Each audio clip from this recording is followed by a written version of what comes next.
Hello everyone, welcome to Gainful Hub. Today we will discuss chapter number 1, that is electrostatics of class 12th CBSE NCERT physics. So this is the topic, this is the chapter from the physics class 12th. First is frictional electricity. So what is frictional electricity? Before going to discuss frictional electricity, we must know that what is electrostatics. So electrostatics is branch of physics which deals with the stationary charges.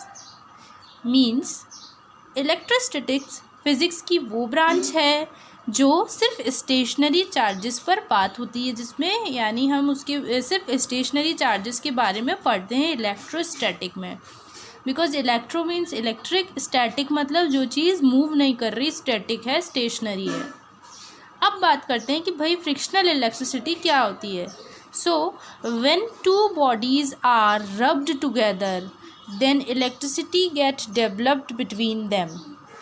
This type of electricity is called frictional electricity. यानी आप कोई दो bodies ले लेंगे और उनको जब rub करेंगे, let us take the example of two balloons को आप रब करिए तो उनके बीच में कुछ चार्जेस डेवलप होंगे. तो फ्रिक्शन यानी किसी चीज़ को एक दूसरे ऑब्जेक्ट के अगेंस्ट रब करने से जो चार्जेस डेवलप होते हैं that is due to friction. इसलिए उससे डेवलप होने वाली जो इलेक्ट्रिसिटी होती है वो होती है फ्रिक्शनल इलेक्ट्रिसिटी.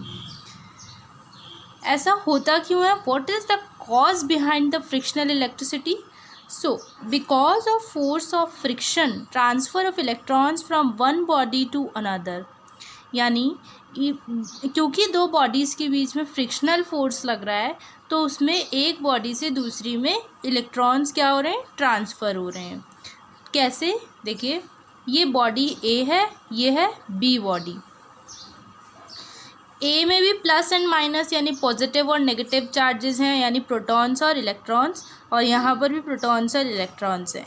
तो इसके इलेक्ट्रॉन्स यहाँ आ रहे हैं तो ये इलेक्ट्रॉन्स जो बॉडी बी है उसमें बढ़ रहे हैं और वहाँ पॉजिटिव चार्जेस बढ़ रहे हैं, तो वो पॉजिटिव टर्मिनल कहलाएगा, ये नेगेटिव टर्मिनल कहलाएगा. The body which loses the electron will get positively charge, वही बात है जो मैंने भी बताई, and the body which gains electrons will get negatively charge. Now we have a table here that is positive and negative. So when these two bodies are rubbed together, if we rub a silk cloth against a glass, so glass will be positive and silk will be negative. Same with fur and ebonite. This is ebonite. Next is wool and amber. Next is wool and rubber. Then wool and plastic. So these are the categories. Now examples of frictional electricity. So talking about examples of electricity, we have, what is the concept behind this? The concept is when body is moving through air, then due to air friction the charge will be developed. यानी कोई body है जो कि air medium में move कर रही है तो उसमें एयर की वजह से भी कोई फ्रिक्शन डेवलप होगा और उस फ्रिक्शन की वजह से चार्जेस डेवलप होंगे. Now we will talk about the examples.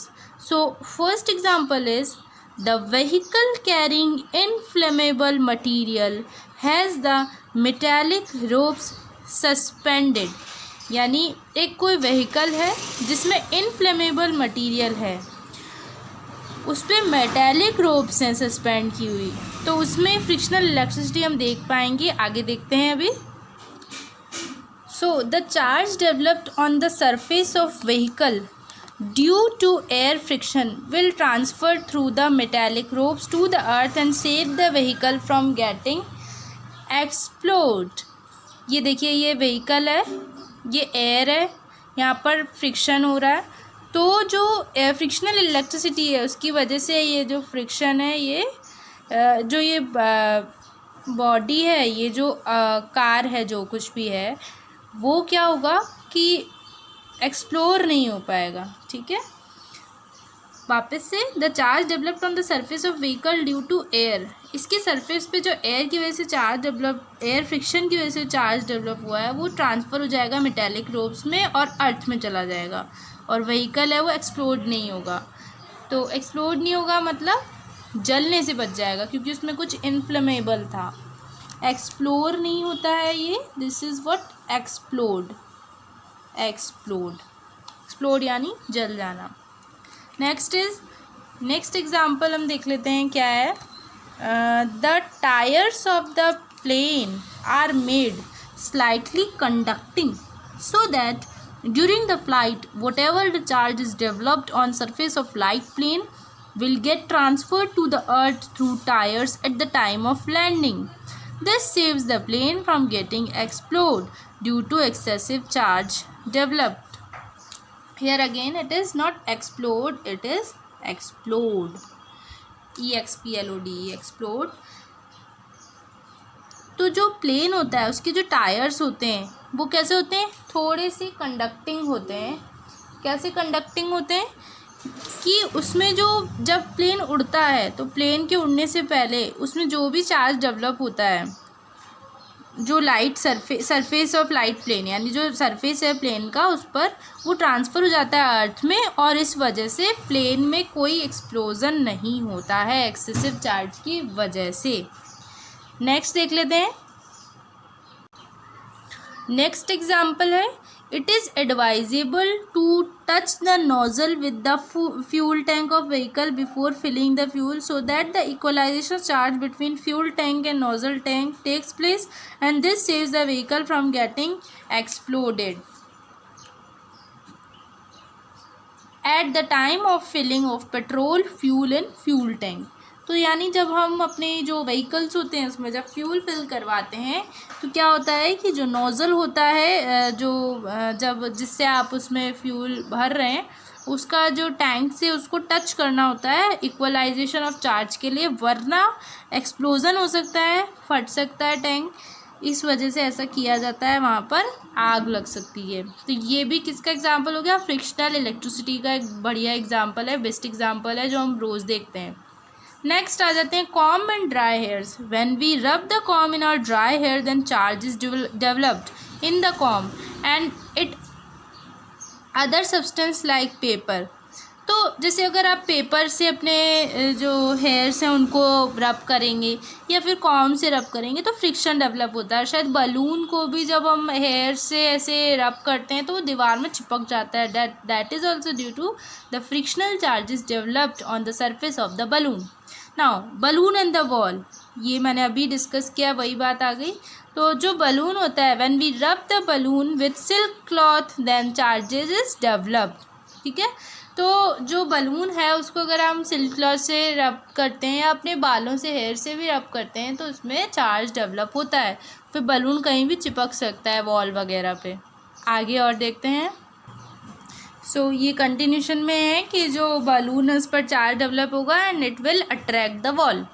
Now further अब हम देख लेते हैं इलेक्ट्रिक चार्जेस की बात कर लेते हैं कि इलेक्ट्रिक चार्जेस क्या होते हैं। ये नेक्स्ट टॉपिक है। फ्रिक्शनल इलेक्ट्रिसिटी के एग्जांपल्स यहाँ तक ख़त्म हो चुके हैं, अभी हम इलेक्ट्रिक चार्ज के बारे में पढ़ रहे हैं। So it is an intrinsic property of elementary particle of matter which give rise to electric force between various object. Intrinsic property यानी कोई भी अगर आपके पास कोई ऑब्जेक्ट है या कोई भी आपके पास मटीरियल है, कोई वायर वगैरह अगर देखते हैं हम, तो उसके अंदर जो मॉलिक्यूल्स का जो अरेंजमेंट होता है, पार्टिकल्स ऑफ मैटर, उनकी वजह से जो वहाँ फोर्सेस डेवलप होते हैं वो चार्जेस कहलाते हैं। अब electric charge is a scalar quantity. Scalar quantity यानी इसका कोई डायरेक्शन नहीं होता, it has only magnitude because it does not have any specific and fix direction of flow, it always flow from higher value to lower value.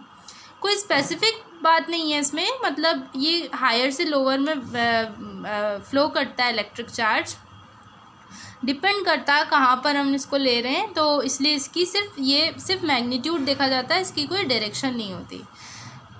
Very important, unit of Q, actually this charge is denoted by a small Q. Now unit of charge is coulomb. This is coulomb and it is denoted by capital C. Unit of Q is coulomb. It is denoted by capital C. It is the SI unit of charge.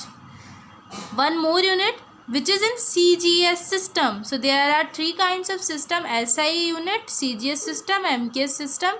So in CGS system the unit is stat coulomb. It is denoted by stat and capital C. This is very important, that 1 coulomb is always equals to 3 into 10 raised to the power 9 stat coulomb, and 1 stat coulomb is equals to 0.3 into 10 raised to the power minus 9 coulomb. This is useful in numericals. तो ये आप ज़रूर याद रखिए, ये बहुत important है. आगे देखते हैं 2 types of charges. So 2 types of charges, very easy concept, that is positive charge and negative charge. Positive charge मतलब क्या होता है, जहाँ पर भी आप पॉजिटिव देख रहे हैं यानी वहाँ पर इलेक्ट्रॉन्स की कमी हो रही है, there is a deficiency of electrons, and wherever you are observing that there are excess of electrons, यानी यहाँ इलेक्ट्रॉन्स बढ़ते जा रहे हैं, तो वो नेगेटिव चार्ज में कंक्लूड होगा. Next is the least value of Q is the charge on an electron which is given by, यानी एक इलेक्ट्रॉन पे कितना चार्ज है वो, उससे लीस्ट वैल्यू क्यू की पता चलती है. तो इलेक्ट्रॉन यानी क्यू ई माइनस, देखिए इंडिसेस बोलते हैं इसको, इंडिसेस में ई माइनस लिखा है, तो इलेक्ट्रॉन पर कितना चार्ज होता है, -1.6 10⁻⁻19 कूलम. और वहीं प्रोटॉन की बात करोगे तो यहाँ पर प्लस आएगा, मतलब प्लस नहीं है तो यानी पॉजिटिव वैल्यू ही है, 1.6 × 10⁻⁻19 कूलम. तो ये वैल्यू नहीं बदलती है, इसका साइन बदलता है, ये बहुत ध्यान रखने वाली बात है. और अगर आप दोनों का मैग्नीट्यूड लोगे तो इक्वल आएगा, क्योंकि जब मैग्नीट्यूड का साइन लग जाता है, जो 2 बार लगते हैं, तो इससे क्या होता है, कोई नेगेटिव वैल्यू भी हमेशा पॉजिटिव हो जाती है. यानी जब आप इसमें बार लगा दोगे तो ये 1 - 6 जो माइनस का है ये भी प्लस का कहलाएगा, इसलिए हमने यहाँ लिखा है कि इक्वल होते हैं.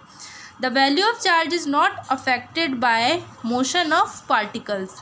किसी भी चार्ज की वैल्यू उसके पार्टिकल्स के मोशन से अफेक्ट नहीं होती है. There are some properties of electric charge. Now we will discuss, and this is very important. What is this? Properties of electric charge. There are some following properties of electric charge. Discuss करते हैं हम. Now see carefully. First property of electric charge, that is conservation of charge. According to this law, the electric charge of an isolated system remains constant. That is, charge can neither be created nor be destroyed. They can only be transferred from one body to another. Simple सी बात है. Conservation of charge ये कहता है कि charge ना तो बनता है ना बिगड़ता है, वो सिर्फ एक फॉर्म से दूसरे फॉर्म में, एक बॉडी से दूसरी बॉडी में ट्रांसफ़र हो रहा होता है. It always remains constant. Very important law. Now we will discuss about the electric charge is additive in nature. ये इसकी सेकेंड प्रॉपर्टी है. According to this law, the total charge of system is the algebraic sum of individual charges located at different points inside the system. तो इसमें क्या हो रहा है कि जो इलेक्ट्रिक चार्ज है वो एडिटिव होता है. जैसे ये देखिए, ये कोई बॉडी है जिसमें plus minus Q1 Q2 Q3 Q4 मेरे पास कुछ चार्जेस हैं.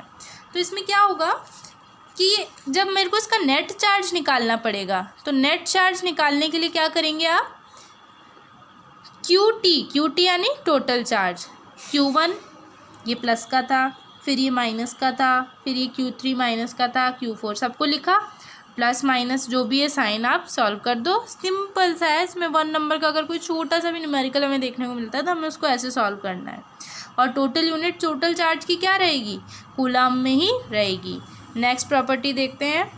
Same nature of charge repel each other whereas opposite charges attract each other. ये तो बहुत कॉमन सी बात है कि अगर प्लस और प्लस है तो वो एक दूसरे को रिपेल करेगा, और माइनस और माइनस है तो वो एक दूसरे को रिपेल करेंगे, और प्लस और माइनस है अपोजिट हैं तो वो एक दूसरे को अट्रैक्ट करेंगे.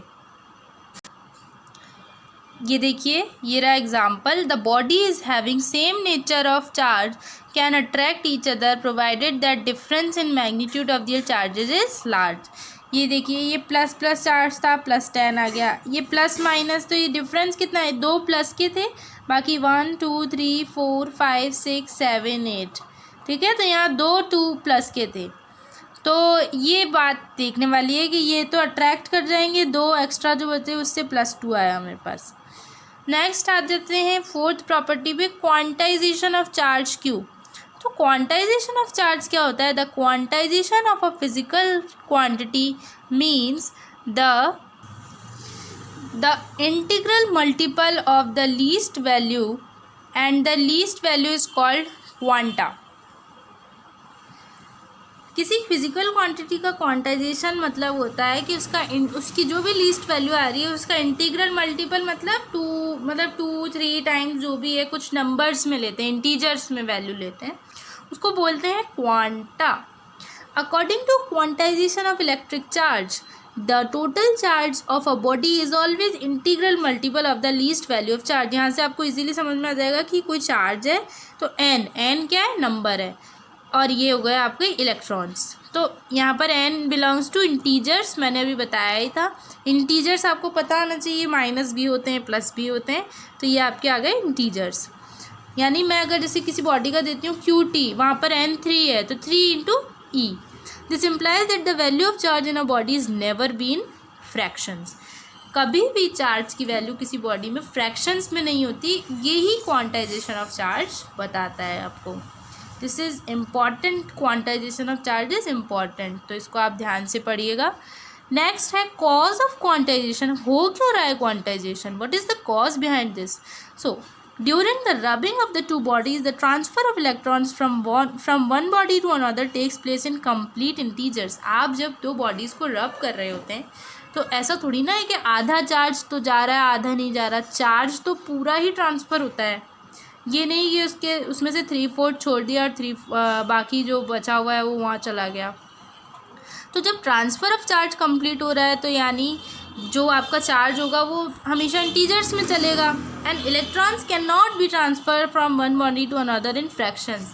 That is why the total charge on body is integral multiple of least value of the charge. तो ये आपसे सिंपल क्वेश्चन ऐसे पूछा जा सकता है कि क्वांटाइजेशन ऑफ चार्ज क्या होता है and what is the cause behind that. एक क्वेश्चन देख लेते हैं, आपके पास क्वेश्चन कैसे आ सकता है।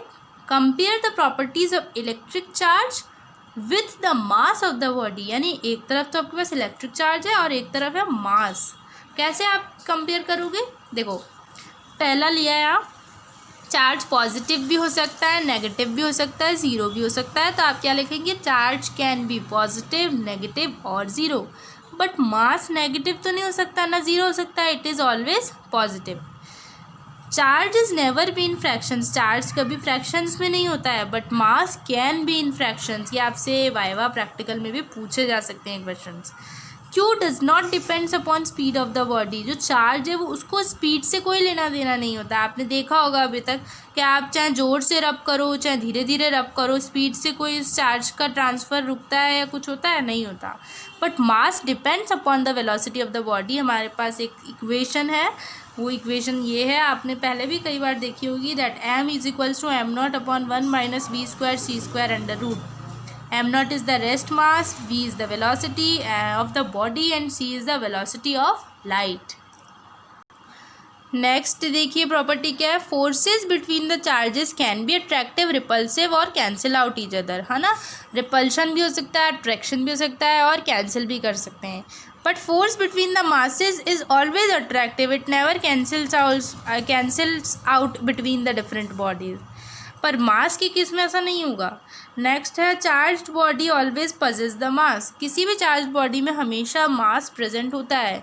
पर मैसिव बॉडी में not necessarily possess the mass, पर किसी मासिव बॉडी में मास हो ये ज़रूरी नहीं है।